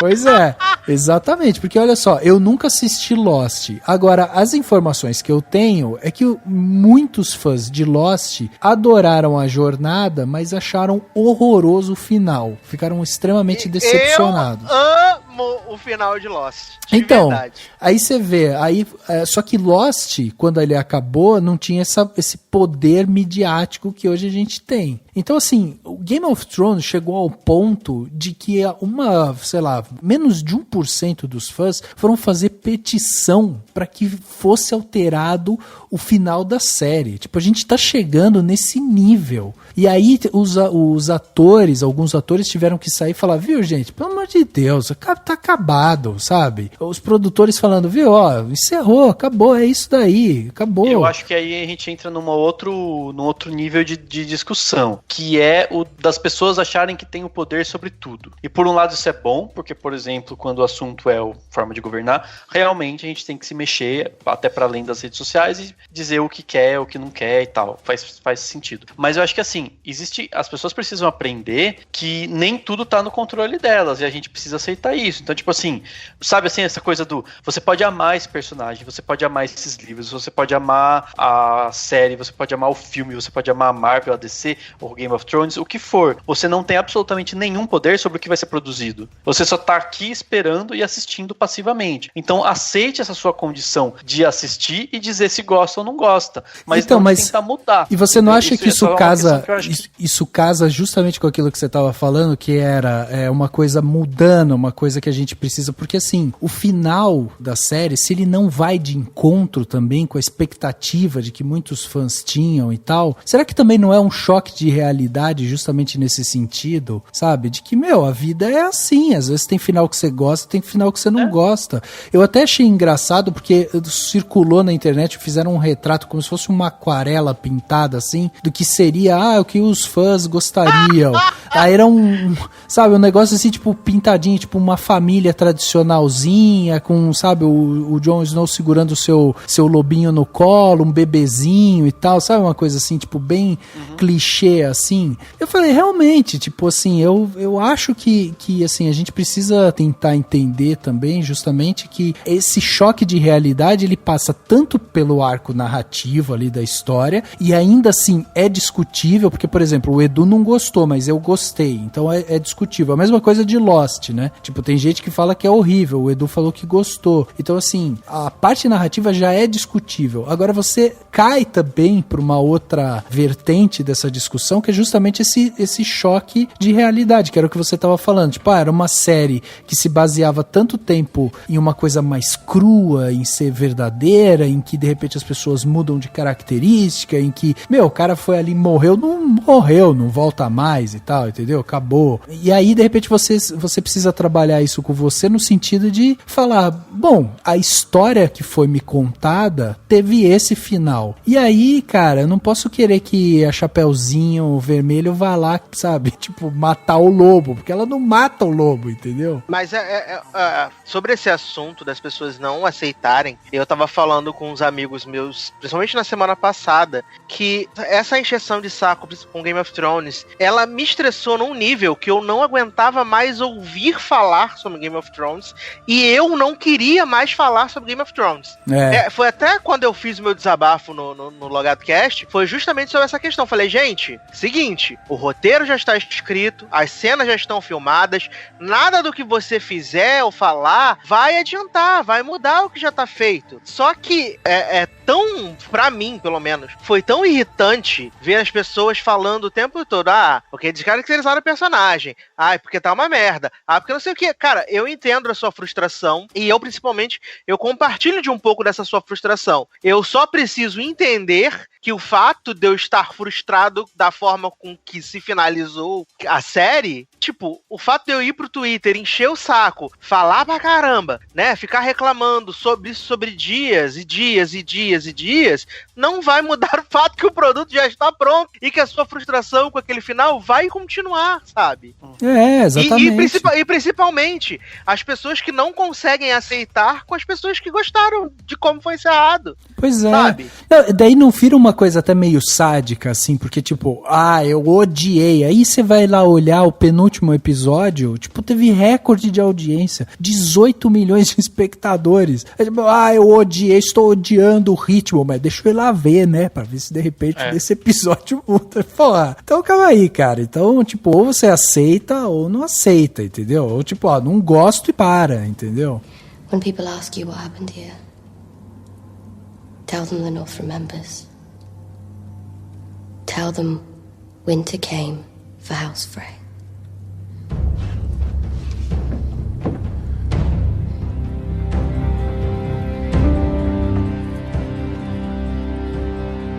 A questão não é nem achar ruim ou bom. Todo mundo tem o direito de gostar ou não gostar. A questão é não gosta, você não gosta, você fala, gente, não gostei, ponto. Vou ver outra série, né? Exatamente, né? Isso que eu falo. Porque não gostei, tem a próxima série, tem a série a seguir, cara. Mas as pessoas ficam se prendendo nisso, nesse espiral que elas precisam colocar pra fora o ódio que elas têm, de como elas ficaram irritadas com aquilo, de como o D&D são duas pessoas são nojentos, desprezíveis, horríveis, quero que eles morram, que eles vão destruir Star Wars também, porque é o próximo projeto deles, não sei o quê. Calma, cara, é só uma série. Exatamente. Que não acabou do jeito que você gostou, como várias séries que você já viu em sua vida também, não acabou da forma que você gostou, sabe? Que é um pouco daquele lance de tipo, vão refazer, sei lá, De Volta pro Futuro. Daí os fãs, não pode fazer De Volta pro Futuro, você vai mexer numa relíquia e tal. Caraca, o filme clássico vai estar lá, guardadinho pra você ver a hora que você quiser. Se os caras quiserem refazer o negócio inteiro, fazer o Marty McFly ser uma mulher, fazer o Dr. Brown ser um trans, sei lá, qualquer coisa. Cara, aí vai ter boicote, ninguém vai assistir. Pois é. Mas tipo assim, e os fãs ficam nessa discussão, sabe? De tipo, mas aí não pode, você vai refazer, vai estragar a obra e tal, mas a obra é essa obra, cara, essa obra, você precisa se desapegar um pouco disso. E aí eu vou até dar os louros aqui pro Dani, porque o Dani uma vez me falou um negócio que pra mim guardei isso, e pra mim virou verdade, assim, tipo, bateu com a minha verdade, que uma vez eu tava falando pro Dani, nossa, eu tô tentando assistir, na época eu tava tentando assistir Arrow, que era a série do Arqueiro Verde, e eu tava achando um porre. Aí eu falei, nossa, tô tentando assistir Arrow e tal. O Dani falou assim, para, ué. Você tá assistindo por quê? Daí eu falei assim, Exatamente. É verdade, cara. Porque eu tava, tipo, eu meio que ficou assistindo pra ver se em algum momento a série vai me trazer aquela felicidade que ela tava me trazendo, sabe? Eu assisti o primeiro episódio, o segundo episódio, uma temporada, fiquei feliz com a temporada, fiquei feliz. Aí, de repente, tipo, a série caiu de nível, tá me irritando, por que eu vou continuar insistindo nisso? Exatamente isso. Eu sempre digo isso. Eu assisto muita coisa, né? Eu assisto muita coisa, tanto de TV aberta quanto de streaming, eu assisto muita coisa. E assim, eu costumo dizer que eu vejo série pra me divertir. Se eu não estou me divertindo, se eu estou passando raiva, não tem por que eu continuar com aquilo. Passar raiva, eu passo raiva na vida, passo raiva no meu trabalho, passo raiva no transporte público. Agora eu tô dentro de casa, deitado, vendo série pra passar raiva, porque não faz sentido, sabe? Sim. Sabe, Não, é só aquela coisa assim, não vou mais ver, acabou. Eu acho assim, tem algumas que podem até perder um pouco da qualidade, mas você continua se divertindo. Sim! Lembro até hoje, por exemplo, série antiga, tá, gente, né? É One Tree Hill. One Tree Hill perdeu a qualidade, eu continuei vendo, chegou no final, ficou muito boa. Eu falei, gente, o que aconteceu? E aí ficou boa, e foi legal eu ter continuado, porque eu vi até o final. Mas, e pros meus padrões da época também. Hoje não sei se ficou tão boa, mas enfim. Mas... te garanto que não. Mas assim, mas é muito isso, tipo assim, não tá tão boa, mas beleza, tô me divertindo, eu gosto da história, me apeguei a esse personagem. Agora, se você tá sofrendo, né, putz, quero ver essa série, né, tipo, aí, mano, esquece, para de ver, paciência. Porque é bem isso, tipo, é muita série. Se você for ficar preso em coisa que não te faz bem, pelo amor de Deus, né, você vai perder a oportunidade de descobrir outras séries, outras coisas que você gosta, né. Exato, eu acho que um exemplo bem recente disso foi This Is Us. Eu amava a série estreou, nossa, chorava todo episódio, falava que queria ser da família Pearson, por favor, Mandy Moore seja minha mãe. Uhum. Aí fui assistindo, assisti a primeira temporada, assisti a segunda. No final da segunda temporada já tava começando a ficar meio de ovo virado com a série. Falei, gente, não tem pra onde ir. Começou a terceira temporada, vi o primeiro episódio, ruim. Vi o segundo episódio, ruim. Vi o terceiro episódio, nossa, quero cortar meus pulsos. Falei, gente, não vou mais assistir, segue o baile. Sabe? E acabou. Cara, sabe? Tenho amigos que assistem ainda, tenho amigos que se submetem a esse tipo de tortura, falam que a série tá horrível, mas continuam assistindo. Eu não vou mais assistir, entendeu? Eu só assisto coisa ruim se eu realmente gostar da coisa ruim. Por exemplo, assisto Empire até hoje, né? Agora vai pra última temporada. Uhum. Eu sei que é ruim, mas eu não passo raiva, eu rio. Então, pra mim, tá super valendo. Lógico. Cara, sabe não, mano. How to Get Away with Murder. Isso! Sim. Eu assisto até hoje, jovem. Eu assisto até hoje. Jesus, eu assisto. Eu não consegui, eu parei. E é de uma ruindade. Que a Viola Davis só pode estar devendo dinheiro de droga.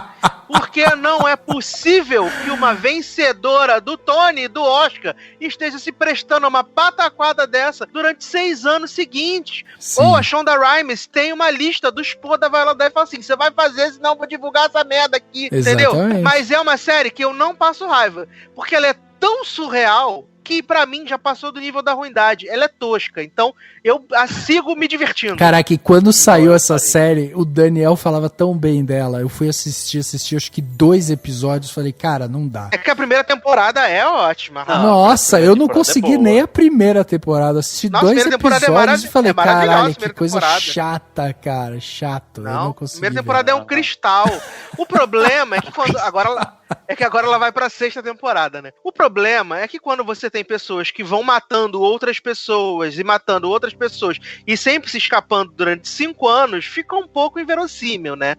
Por mais que seja na TV, fica um pouco inverossímil. Ainda mais quando você mete corporações mega evils que controlam a informação das pessoas, e fica um pouco complicado, né? E aí você vai assistindo só mesmo pela galhofa, né? Mas no começo era boa. A Shonda Rhimes é um pouco assim, né? Com tudo que ela faz. A Shonda Rhimes, tipo, ela não cansa. Ela vai, né? Nessa eu vou até dar um desconto pra ela, porque ela só emprestou o nome, né? Então, dessa eu vou até eximir a Shonda. Mas ela tem esse problema, que ela dá uma postergada bacana nas coisas. ela gosta, sabe? Mas eu acho que esse que acaba sendo o calcanhar de Aquiles dessa série, sabe? Porque vocês lembram da época que tava pra acabar justamente Breaking Bad? Tipo, a grande discussão ao redor de Breaking Bad era justamente isso, era como é que vão acabar e tal. E já existia também um certo trauma justamente pelo que tinha sido Lost, né? Lost ficou marcado, acho que na história, por ser uma série 99% boa, e aí o final totalmente contestável, assim, aí muita gente fica brigando, porque uns amam, outros odeiam e tal, e aí gera essa briga, essa discussão e tal. E aí você vai pra grandes séries como o próprio Breaking Bad, agora Game of Thrones e tal, e tantas outras, o próprio Friends também, né? Séries mais light. Breaking Bad é legal, porque assim, é super autoral, e eles souberam acabar no data certa, com tipo assim, esta é a história que eu tenho pra contar. Sim, tá fazendo sucesso? sim. Foda-se, ela vai acabar agora. Exato. E ela termina de um jeito incrível, ela tem um final maravilhoso. A série, pra mim, é uma das séries mais impecáveis, assim. Eu sei que eu não vejo tantas séries, então deve ter séries tão boas quanto, mas pra mim a melhor que difícil, hein?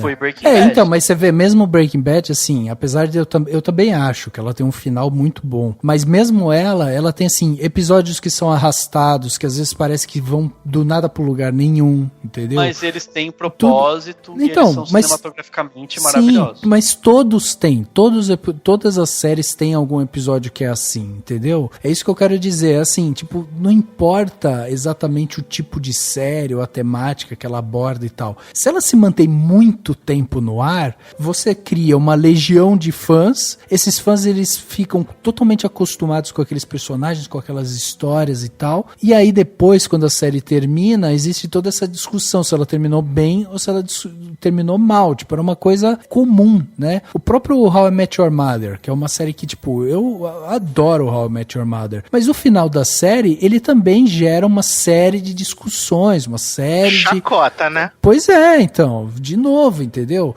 Porque existe esse apego. E aí eu não sei se agora que, sei lá, eu já passei por tantas séries e tal, fui assistir Game of Thrones sabendo, né, que tava no final, sabendo, a gente teve um ano pra se preparar pra esse final. Talvez a minha expectativa tenha sido mais baixa do que de outros fãs, por exemplo. Por isso eu não me decepcionei tanto, sabe? Ou talvez eu estava disposto a tentar entender o que iam me mostrar ali, ou aceitar um pouco mais aquilo ali, e aí eu não fiquei tão revoltado, entendeu? Mas a grande questão é justamente essa, o apego pelo qual as pessoas tomam ao ponto de, sei lá, 20, 30 mil pessoas lá fazerem uma petição, e aí a menina lá que faz a Sansa falar que é uma história ridícula essa de fazer petição. Não, entendeu?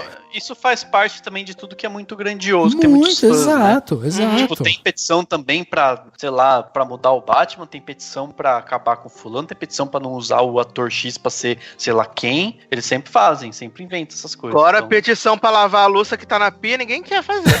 Exatamente. Mas, ó, e a gente tem que lembrar de uma coisa, assim, apesar de, tipo, tudo bem, tem gente que gosta, tem gente que não gosta e tal, não tem problema, a gente pode discutir depois, né, mais pra frente e tal, a gente pode vir a discutir se foram soluções plausíveis, se não foram soluções plausíveis, se existem contexto naquilo ou não. Então a gente pode ter essa discussão, mas a gente precisa lembrar que, quando você para pra ver aquele episódio, a gente tá assistindo na nossa tela um produto de 15 milhões de dólares na nossa frente. Os caras fazerem uma petição pra refazer aquele negócio, tipo, é de uma insensatez, de uma, sabe assim, de uma coisa, tipo, inimaginável, entendeu? Porque a gente tá falando de uma empresa gigantesca que fatura 6 bilhões de dólares, fez um produto, investiu 15 milhões naqueles episódios ali, cada um daqueles episódios custou 15 milhões de dólares, pra daí lançar, e aí, meu, se ficar pau a pau, se ficar assim, metade gostou, metade não gostou, tá bom, cara, tá bom. Esses caras, o que esses caras arrecadaram de assinatura esse ano, cara? Rafa, é mais fácil a gente assistir a versão do Snyder de Liga da Justiça do que a gente viu refazer a 8ª temporada de Game of Thrones. Sem dúvida, sem dúvida. E assim, e também é falta de terapia, né? Porque se a pessoa aceita que ela não tem controle sobre tudo, ela segue a vida, né? É muito isso. É meio que, sabe, essas coisas, claro que é uma comparação horrível que eu vou fazer, mas sabe, tipo, relacionamento tóxico que a pessoa acha que manda no namorado ou na namorada, que, tipo, não deixa a pessoa pisar na outra calçada, não deixa a pessoa fazer nada, surta, bate no carro, quebra o carro, leva um chifre e mata a pessoa. Então, tipo, é isso, é a pessoa não aceitar que ela não tem controle, que ela só tem controle sobre o que ela faz e não sobre o que os outros fazem. Eu acho que quando você entende isso, você fala, tá bom, eu não tenho controle sobre essa série, não gostei. Beleza, tchau. Entendeu? Eu acho que é importante a gente frisar, né, pra não ter nenhum comentário revoltado, bravo, xingando as nossas gerações, que a gente não tá questionando aqui a frustração de ninguém com o resultado final da série. Exato. Você tem todo o direito de ficar frustrado, você tem todo o direito de achar que os desenvolvimentos dos personagens não condisseram com as coisas que eles fizeram ao longo da série, você tem todo o direito. Então, o que a gente tá querendo dizer é que você tem o direito, mas você também não precisa fazer petição pra mudar, ou xingar os produtores, xingar todo mundo que fez, espravejar, sabe? É só um produto, sabe? Em algum momento essa frustração na sua vida vai passar. Até porque faz mal pra você, tipo, era pra te fazer bem, era pra ser um entretenimento, você tá transformando numa coisa que faz mal pra você, sabe? Esse é o limite também, né? Tomar cuidado pra coisa não fazer mal pra você. Get back to King's Landing. I'm not abandoning my army. You're the commander, not a damn infantryman. Those fuckers are about to swamp us. We can hold them off.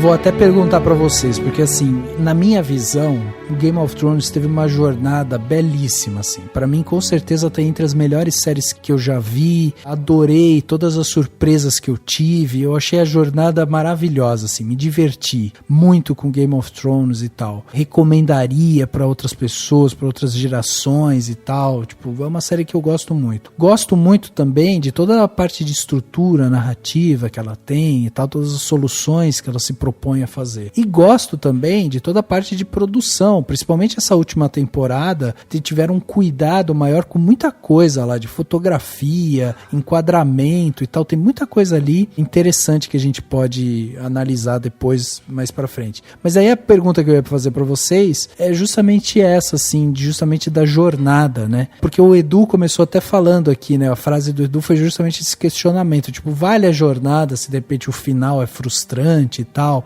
Pra mim vale, entendeu? Pra mim vale porque todos os prazeres que você tem ao longo ali, as expectativas, as discussões e tal, eu gosto muito dessa jornada. Mas eu queria saber de vocês, assim, o Dani não assistiu a série, mas o Dani já teve também frustrações com outras séries e tal. Então, na verdade, a grande pergunta é essa, sim, sobre a jornada. E também queria saber de vocês se vocês acham, de alguma forma, se Game of Thrones ele fez subir um pouco também a régua de exigência para com outras séries agora, entendeu? Olha, eu acho particularmente que, assim, na questão de produção, talvez Game of Thrones tenha subido a barra, com certeza. Mas eu acho que quando a gente tá falando de uma série ou de um filme, é muito mais a questão do envolvimento. Eu acho que vai levar um tempo, talvez na semana que vem aconteça e estreia alguma coisa que, tipo, vai movimentar e fazer a cultura pop realmente, tipo,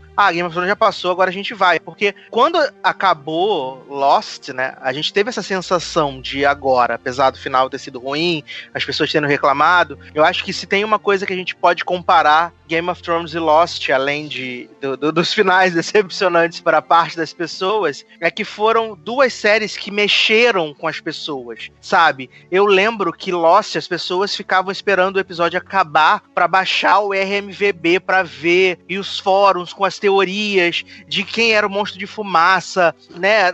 Das coisas de movimentar. E eu acho que, assim, Game of Thrones levou a barra nessa questão de, tipo, você tá em casa no domingo, 10 horas pra ver a série com seus amigos, e é aquela série que você não pode perder, porque se você perdeu, você vai, no momento seguinte que acabou o episódio, você vai tomar o spoiler, ou você vai estar de fora da roda dos amigos que vão estar todos conversando e falando sobre isso, que era uma coisa que acontecia muito com Lost. Então eu acho que nessa questão, assim, realmente você elevou a barra. Acho que são produtos muito únicos que mexem, assim, com o imaginário das pessoas, sabe? De fazer com que as pessoas estejam realmente investidas naquilo, tipo, de serem muito passionais. Eu acho que muito dessa reação das pessoas, né? Acho não, eu tenho quase certeza que muito dessa reação das pessoas tão fervorosa é porque Game of Thrones conseguiu criar essa relação passional com eles, sabe? De ser uma coisa muito íntima, uma coisa muito pessoal minha. Nossa, olha como eu gosto desses personagens, como eu cultivo esses personagens, como eu sei da história deles, eu sei de onde eles vieram, pra onde eles vão, que é muito o que aconteceu com Lost, sabe? E assim, como hoje a gente tem uma memória de que o final de Lost, pra muita gente, foi um final ruim. Mas se você pensar, hoje em dia já não tem mais aquela, meu Deus, aquela revolta, o mundo acabando. Eu acredito que daqui a algum tempo, a gente também vai ter essa mesma coisa quando se lembrar de Game of Thrones, sabe? Sim. A gente vai pensar assim, pô, o final foi ruim, né? Mas valeu, porque assim, eu fiz a minha abertura falando da questão do final cagar a jornada. Eu acho que não, porque eu acho que é muito importante. Porque senão é a mesma coisa que a gente pegar um filme e só julgar ele pelo final. Sim, sabe? Dizer se o filme foi ruim ou bom pela forma que ele termina. E toda aquela construção, e todo aquele caminho que a gente passou, desde do minuto 0 até a conclusão. Será que a gente não vai levar nada disso em conta? Eu acho que conta muito a jornada, tudo que você aprendeu, aqueles personagens que você conheceu, que você se identificou, que você torceu, que você ficou triste, que você xingou a televisão, sabe? Eu acho que é muito importante quando um produto cria essa identificação e esse misto de sensações nas pessoas. Então eu acho que nisso Game of Thrones levanta a barra pro alto, até a gente ter um novo fenômeno. Sim. Uma nova série que as pessoas vão super se envolver e querer falar e procurar saber tudo e inventar mil teorias e tal. Eu acho que vai levar um tempo, não vai ser assim muito rápido, mas na questão de produção, acredito que a gente vai ter muitas produções, valor de produção, né, que eu tô falando. A gente vai ter produções que podem se comparar a isso. A gente tem aí a série da Amazon que tá pra vir do Senhor dos Anéis, acredito que em valor de produção a gente tá vendo que vão gastar um rio de dinheiro, né? Então vai ser um negócio que vai vir muito com valor de produção. A própria Westworld, a gente vê que tem todo um cuidado, né, estético e tal. Então acredito que de produção a barra pode ser levantada mais. Mas na questão de levantar a barra de identificação, de paixão, vai levar um tempinho. Eu também acho. Eu acho que até pensei uma coisa meio brega, mas não deixa de ser verdade. Tipo, a vida é assim, né? Ela vai terminar provavelmente não tão legal assim. E você não pode dizer que ela não vale a pena porque você terminou, tipo, sei lá, com alguma doença horrível ou com muita dor e tudo mais. Então é meio que isso, né? Tipo, tá, o final às vezes é meio bosta, mas toda a emoção que você teve ao longo do tempo, o engajamento emocional que você teve com a série, com certeza vale a pena, entendeu?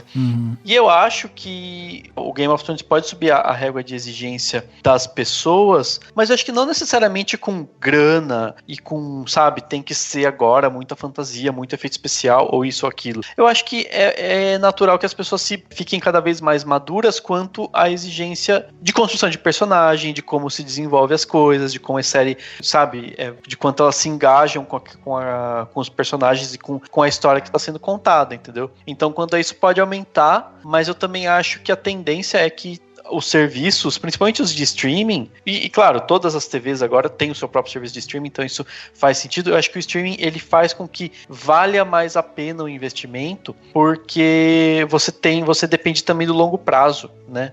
Se parar pra pensar, sei lá, qualquer serviço de streaming que tenha uma série muito boa, essa série muito boa vai ser revisitada o tempo inteiro, porque ela vai estar lá no catálogo pra sempre e vai poder ser revisitada o tempo inteiro. E eu acho que cada vez mais eles vão precisar valorizar isso, que é o que que a gente vê na Netflix. A Netflix tá investindo tudo bem em quantidade também, mas por quê? Porque em algum momento, mais pra frente, a gente vai ter, basicamente, cada serviço de streaming com seus produtos originais e algumas coisas. Eu imagino que deve cair muito a quantidade de produtos de terceiros que eles compram.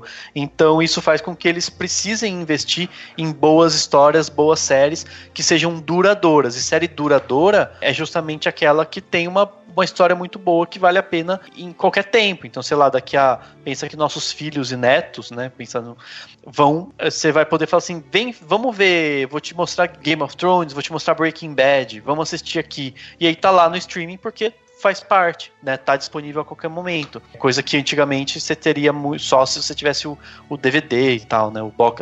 As coleção de fitas, alguma coisa do tipo. Então eu acho que faz sentido isso, sabe? Assim, eles vão precisar investir em qualidade, mas qualidade pra mim não é necessariamente efeito especial e tudo mais. Qualidade são, enfim, histórias que não são apenas momentâneas, que não são boas somente nesse momento, que elas, depois de 10 anos, continuam valendo a pena de ser vistas, entendeu? Uhum. É uma coisa que tem muita gente falando, quando que vem o próximo Game of Thrones, né? Do tipo, quando que a gente vai ter uma outra série, que vai ser uma série acontecimento, que reúne tanta gente, e é o que eu tava pensando, eu falei, gente, essas coisas são raras, não é sempre que tem, e talvez demore, mas tá tudo bem, porque vai ter um monte de série que não vai ser acontecimento nesse sentido, mas que vai ter seus grupos de fãs, e vai ser nichada, e você vai encontrando o que você quer ver, você vai assistindo, e você vai se divertindo do mesmo jeito. Essas séries que reúnem grandes quantidades de pessoas, que fazem todo mundo parar, que faz você ter essa impressão de que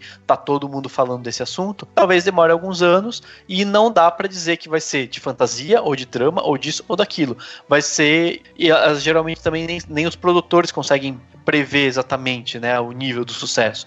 Então, em algum momento talvez aconteça, mas não tem como a gente saber, e tá tudo bem, eu acho que faz parte. Não, e eu acho que é justamente assim, a partir do momento que você termina uma série como Game of Thrones e tal, que tem uma trama muito complexa e tal, depois você mergulha num Westworld, que é outra trama complexa, a única coisa que eu acho que a gente pode prever daqui pra frente com séries e tal, é que, assim, essa barra, né, como eu falei, essa barra de exigência, ela naturalmente aumenta, porque a complexidade das tramas, elas tendem a aumentar mesmo, que você assiste uma coisa, você quer ver outra, você quer ser sempre surpreendido, existe também essa questão, né, de você sempre tentar criar coisas para que a galera se surpreenda e tal. Então, assim, a barra de exigência vai surgir. Obviamente que a temática vai variar, porque pode ir de fantasia para uma coisa, sei lá, mais terrena e tal. Mas a grande questão, acho que é justamente essa, que, assim, o que a gente pode esperar é que novas tramas, novos discursos complexos e tal, eles sempre vão estar entrelaçados com boas histórias, que eu acho que é o que mais surpreende a gente, é quando a história, ela acima de tudo, ela surpreende, né? E aí eu acho que Game of Thrones surpreendeu desde o começo, no final pode ter surpreendido até pro lado ruim, de repente, mas eu ainda acho que essa questão, né, a ferocidade, assim, né, como os caras tentam realmente ir lá para criar elementos, para criar essa expectativa, para criar esses novos gatilhos aí de discussões e tal, eu acho que isso sempre vai aumentar. Então, podem esperar que alguma coisa nova vai surgir, de novas discussões, de novas tramas complexas aí e tal, porque certamente a barra aumentou nesse sentido, né?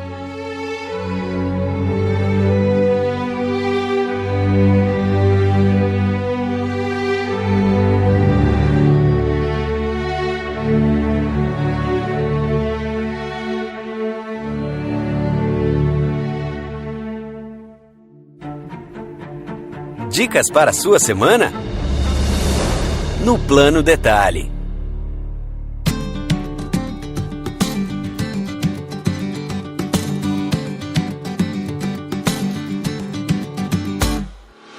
Plano detalhe da semana, aquele momento gostoso que a gente tem aqui, né, para dar aquela dica especial para vocês curtirem melhor a sua semana. Dessa vez eu vou começar meu plano detalhe, tenho 2 planos detalhes para vocês. São 2 planos detalhes que vão pisar na nostalgia de alguma forma. O primeiro deles é o seguinte: estava eu navegando lá pela Netflix, né, zapeando, e aí vi lá que tinha o filme O Regresso, o filme de 2015 lá com Leonardo DiCaprio e tal. Falei, caraca, eu vi o filme naquela época e não vi mais. Aí coloquei o filme e adiantei para a cena do urso. Vocês lembram a cena do urso? Do Regresso? Sim. Aí eu adiantei pra cena do urso, falei, nossa, deixa eu ver essa cena do urso hoje, né? Porque o filme é de 2015, 4 anos mais tarde. Eu falei, vamos ver se a cena do urso continua atual e tal, se dá pra ver, né, que foi montagem e tal.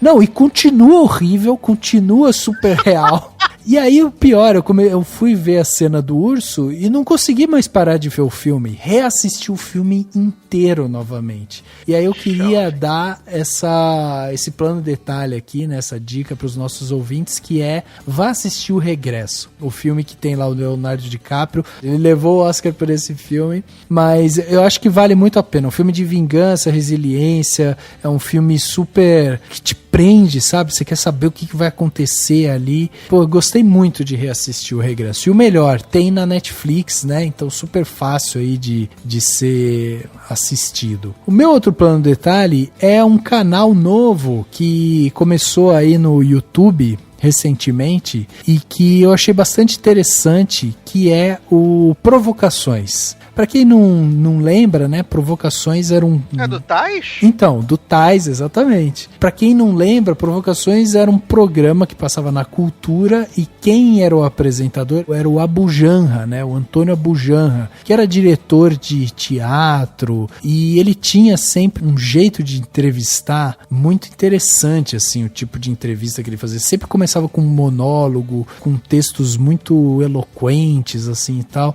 E aí tem esse canal novo no YouTube que se chama Provocações. Quem comanda o programa agora é o Marcelo Tais e eles fizeram um formato muito parecido com o formato do Abujanra. Então, assim, é um cenário mais escuro, começa com o Tais ali também fazendo esse monólogo no começo, né, falando lá sobre todas as questões filosóficas que envolvem o entrevistado e tal. E o Tais começou as entrevistas dele, né, começou a estreia dele foi fazendo uma entrevista com o Ciro Gomes. E é interessante de ver, porque o Ciro Gomes, ele tá bem light na entrevista. O Tais tentou provocar ele algumas vezes, ele ficou light também na entrevista. Mas o legal do canal é que, além das entrevistas agora, né, que vão começar a aparecer as entrevistas novas com o Marcelo Tais, tem as entrevistas antigas do Abujanra. E aí tem personalidades muito interessantes lá, entrevistas de 2012 e tal. Por exemplo, com Clóvis de Barros Filhos, né, aquele professor de filosofia e tal. Tem com a Rogéria, tem com, sei lá, o Thunderbird, por exemplo. Então, assim, tem várias entrevistas bacanas de 2012, né, com o Abujanra, e agora vão começar aí as provocações com o Marcelo Tais. Então fica a minha dica aí, se você gosta de uma boa entrevista, se você gosta dessas discussões, assim, mais existenciais e tal, é um ótimo canal para você apreciar. Provocações está no YouTube, fácil também de ver essas entrevistas. São esses meus 2 planos detalhes, é isso aí. E aí, Edu, o que você trouxe pra gente de plano detalhe? Vamos lá, hoje estou leve, né? Então vou trazer 2 planos detalhes super leves, super tranquilos e que também estão na Netflix, então é super fácil. O primeiro é um filme chamado Entre Vinho e Vinagre, que é uma bobeira esse filme. Isso é uma bobeira maravilhosa. Ele é dirigido pela Amy Poehler, produzido, roteirizado pela Amy Poehler. E ela tá no elenco, né? E junto com aquela gangue dela toda, Tina Fey, Maya Rudolph, né? O que se trata? É um grupo de amigas, de 6 amigas, que vai comemorar o aniversário de 50 anos de umas delas. E aí elas vão passar um final de semana numa daquelas partes onde tem várias vinícolas, né, nos Estados Unidos e tal. E ali elas vão, tipo, colocando algumas coisas em dia, né, dessa amizade, alguns problemas que elas estão passando, só que é super leve. Tem várias músicas dos anos 80 80 na trilha, né? Que elas têm uma coisa de ficar botando músicas, então elas botam várias músicas dos anos 80 pra tocar durante o filme e toca. E assim, é super gostosinho de assistir. É, como eu disse, é uma bobeirinha. É um filme de 1h30, mas é super gostoso, super rápido, assim. Se você quer alguma coisa pra desestressar, pra desopilar, esse filme é perfeito, assim. Ele é muito, muito bom, assim. Eu fico, às vezes, com receio de ver esses filmes da Netflix, mas esse foi super legal, assim. Eu gostei bastante, assim, do Entre Vinho e Vinagre. Legal. Super gostosinho. E a minha outra dica da Netflix é uma série que ganhou uma tradução. Ela é nova, ela estreou esse mês na Netflix, mas ela ganhou uma tradução horrorosa na Netflix Brasil. Na Netflix Brasil ela se chama Disque Amiga para Matar. Mas o original é Dead to Me, né? Mas no Brasil ela ganhou esse belíssimo título que não reflete em absolutamente nada essa série. A série ela é protagonizada pela Christina Applegate e pela Linda Cardellini. O que acontece? A Christina Applegate acabou de perder o marido num atropelamento. O marido dela foi atropelado, então ela tá passando por aquele momento de luto e tal. E aí, frequentando um grupo de luto, ela conhece a personagem da Linda Cardellini, que começa a querer ficar amiga dela, e elas vão se aproximando, só que tem algumas viradas nesse relacionamento aí, das duas, como amigas, se conhecendo, e é uma série que fala muito sobre essa questão de aceitar a perda, de como você se reconstrói quando você perde uma coisa que você amava muito, porque ela fala da questão da perda amorosa, né, do marido, mas também fala, a personagem Linda Cardellini teve um aborto, então ela não conseguiu ser mãe, um dos personagens perdeu o melhor amigo, então é uma série que fala muito sobre essa questão da perda, de como lidar com isso, de como as pessoas reagem, umas ficam mais tristes, outras ficam agressivas, e assim, é super leve, tem uns momentos muito bons, né, a primeira temporada tem 10 episódios de 25 a 30 minutos, assim, é muito rápido, assistir ela toda em um dia, é muito, muito boa de assistir, e o elenco é maravilhoso, né, além da Christina Applegate e Linda Cardellini, também tem o James Marsden, né, o Ciclope da trilogia original dos X-Men, fazendo um papel canastríssimo, né? Canastríssimo, sim. Nível Cigano Igor de atuação. Oxi. Mas eu achei muito, muito, muito, muito gostosinho de assistir, assim. E já fica aí até uma dica, né, gente? A partir de 7 de junho assistam 3% na Netflix. Passa. Ah, verdade. Boa, muito bom. E aí, Dan, o que você trouxe pra gente pra encerrar esse plano detalhe hoje aí? O que você trouxe de bom? Uma dica, 2 dicas, 3 dicas? Quantas vão ser hoje? Vão ser 2 dicas do plano detalhe. Uma muito... resolvi agora, assim. Falei, vou dar essa dica porque ela é muito boa. Apesar de que depende de você querer fazer uma tatuagem. Pra quem me acompanha nas redes sociais, eu fiz 2 tatuagens. 2,5. Tem uma que tá pra terminar, mas enfim. E eu usei, depois que eu fiz, o tatuador tinha um negócio chamado Tropical Derm. Eu paguei tipo 20 conto, mas se você quiser comprar pra você o rolo, ele é meio caro. Ou a opção que você pode ter é de você ir num tatuador e perguntar se ele usa esse produto. Basicamente, é um adesivo pra tatuagem. Então ele é tipo um plástico que você gruda na pele no lugar da tatuagem, logo depois que você fez, e deixa 24 horas. E depois que você tira, é impressionante. O negócio acelera a cicatrização de um jeito absurdo, e a cicatriz tipo fica maravilhosa, e a tatuagem, e ela, enfim, não tá doendo, não tá super difícil de coisar, e daí eles falam que o ideal é só usar um hidratante de boas. Então assim, é plano detalhe pra quem quer fazer uma tatuagem, ou seja, talvez você não use agora, talvez você use daqui a algum tempo, mas é sensacional, sério mesmo. Tropical Derm é tipo, eu até nem sabia o nome do produto, pesquisei agora há pouco, porque eu fui e falei, peraí, qual que é o que eu usei? Achei a caixinha que era igual a que ele tava usando, então eu quero indicar pra todo mundo que quer fazer uma tatuagem, que tá pensando em fazer uma tatuagem, vai lá e pergunta se usa o Tropical Derm, ou compra, enfim, vê o que for melhor pra você, e sério mesmo, muito foda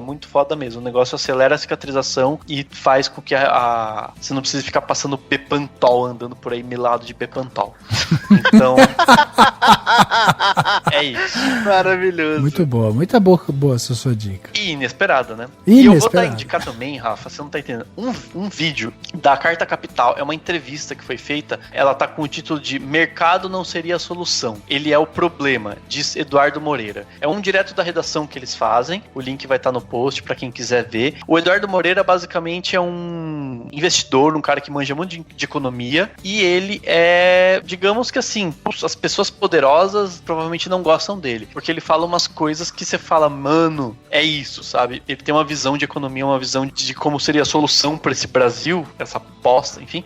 Ele tem umas visões muito legais, assim, ele tem tanto que o livro que ele escreveu chama O que os donos do poder não querem que você saiba. Então ele basicamente tem uma visão muito, muito, muito lúcida e diferente do que a maioria das pessoas vai dizer, né? Ele é um cara com um posicionamento muito interessante, assim. E mesmo pra quem não entende de economia, que nem eu. Porque, tipo, economia é um negócio difícil, né? Mas o básico do que ele fala, você consegue entender e você consegue ver que, assim, realmente, de fato, a gente é governado por um 1% que tá afim de continuar sendo esse 1%. Então eles nunca vão fazer nada pra mudar as coisas de verdade. É sempre aquela palhaçada de se melhorar daqui, tem uma coisinha aqui. E nunca, na verdade, tudo é muito mais profundo, o buraco é mais embaixo. E a melhor forma da gente começar a mudar alguma coisa é entendendo sobre isso. Então vou indicar esse vídeo pra quem puder assistir. Ele é um pouco longo, acho que tem uma meia horinha de entrevista, mas vale muito a pena.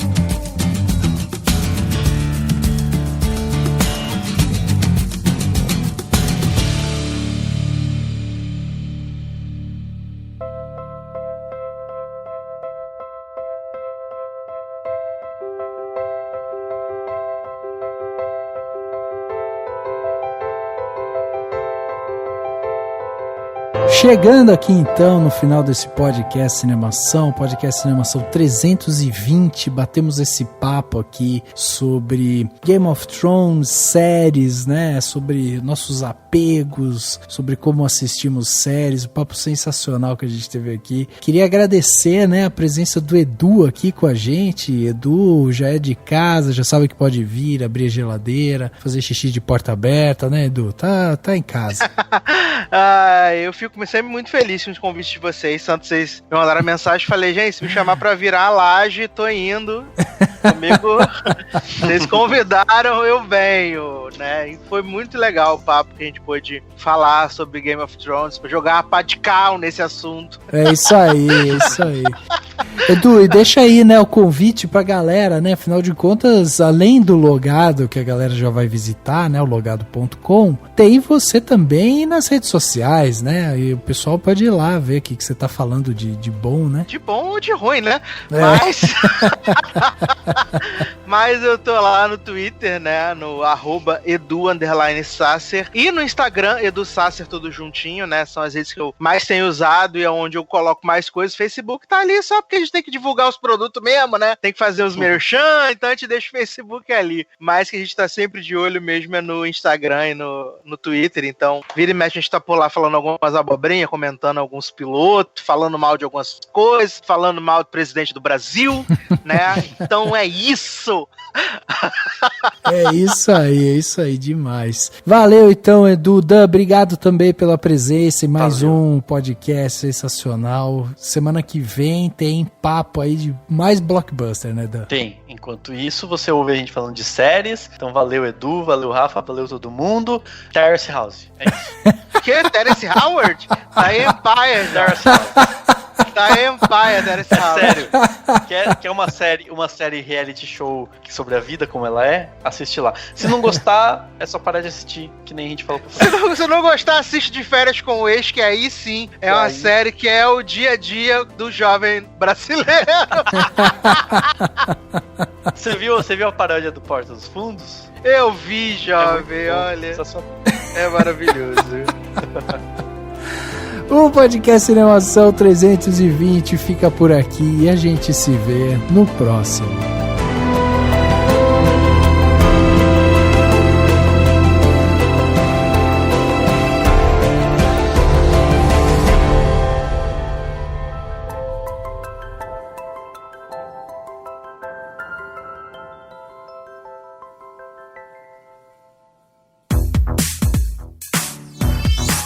Esse podcast foi editado pela Isso Aí Design. Tudo isso é forma com função. É design estratégico. É isso aí.